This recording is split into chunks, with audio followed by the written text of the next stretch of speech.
Assalamualaikum warahmatullahi wabarakatuh. Pada video kita kali ini, saya akan coba menjelaskan bagaimana penerapan dari hukum add dan beberapa hukum lainnya dalam metode deduksi.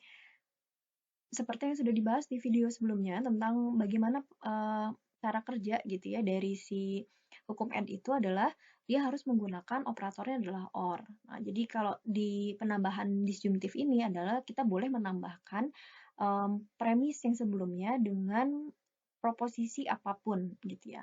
Asal harus menggunakan operatornya adalah OR. Nah, untuk mengingatkan kembali, ini adalah bentuk dari si addition gitu ya, atau add gitu ya, atau kemarin kita sebut atau sebelumnya kita sebut dengan penambahan disjuntif.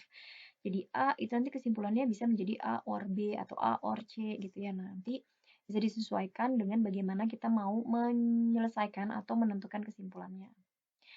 Oke, nah di sini mungkin seperti contoh-contoh sebelumnya, kalimatnya kita ada sekitar 3 premis di sini ya. Jika di pengandaran nelayan tertawa gitu ya dan seterusnya. Kesimpulannya di Pangandaran ada pesta laut. Nah, di sini kita simbolkan dulu di Pangandaran nelayan tertawa berdendang ria itu adalah premisnya kita simbolkan dengan A misalkan gitu ya. Wisatawan ramai berpesta pora berarti adalah B. Kemudian di Pangandaran ada pesta laut itu berarti kita C. Kemudian bulan Februari telah tiba itu dipastikan sudah semua kalimat ini kita simbolkan gitu ya. Jika sudah, kemudian baru kita transformasikan si kalimat ini ke dalam bentuk logikanya. Kita baca premis yang pertama, jika di Pangandaran berarti di sini nanti implikasi ya, implikasi. Di Pangandaran nelayan tertawa berdendang ria atau nah berarti A or B. A or B di dalam kurung ya. Maka berarti implikasi pasti di sana ada pesta laut. Berarti implikasi C itu premis yang pertama. Premis yang kedua, jika bulan Februari telah tiba, berarti di sini adalah implikasi juga, ya.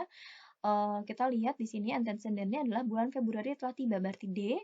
Implikasi pengandaran nelayan berdendang ria, berarti implikasi dari A. Premis yang ketiga, bulan Februari telah tiba, berarti premis yang ketiga adalah D. Kesimpulannya, jadi, nah ini ya kesimpulannya, di Pangandaran ada pesta laut, sehingga kesimpulannya adalah C. Oke, kita coba terapkan gitu ya, terutama di sini adalah kita ingin memperlihatkan bagaimana pengimplementasian additional atau add. Di sini ada premis dengan proposisi tunggal. Ini udah paling enak ya, jadi kita sederhanakan. Jadi kita bisa olah 2 dan 3.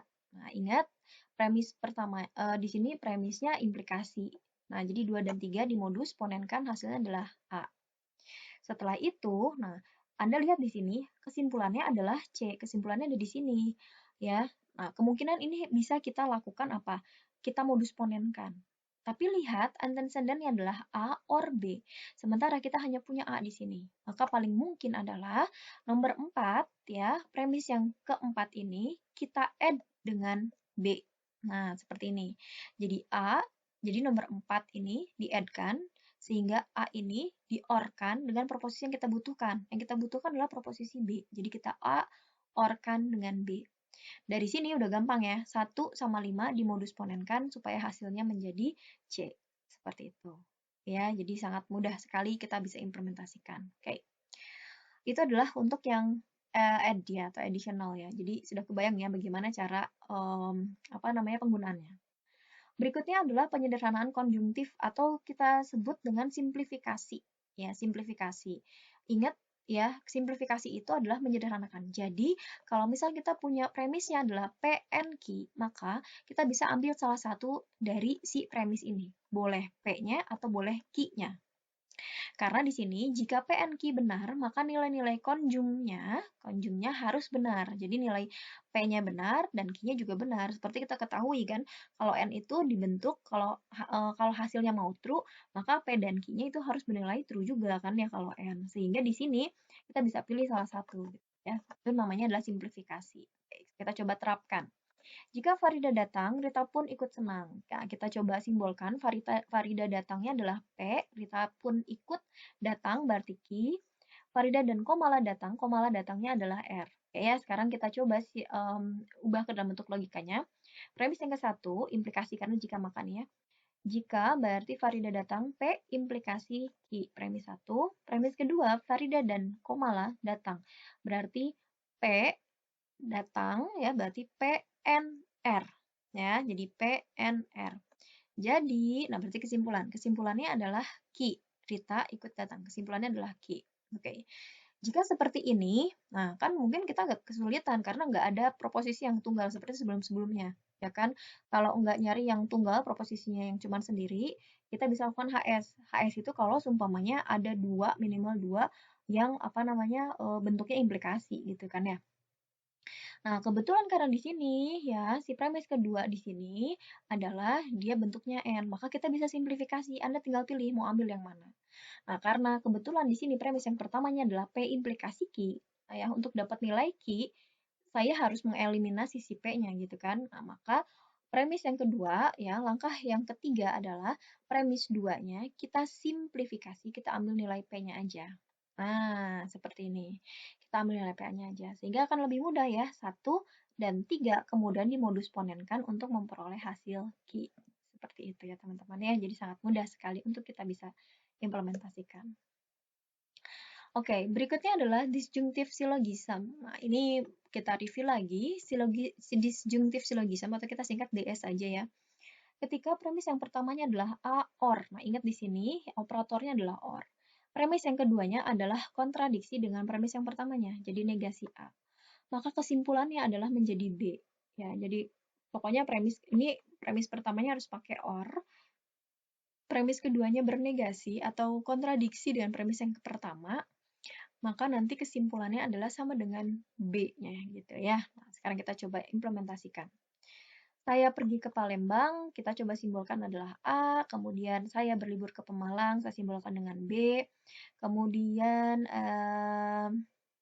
mengikuti kursus di Pemalang, kita simbolkan dengan C. Maka kita baca premis yang pertama.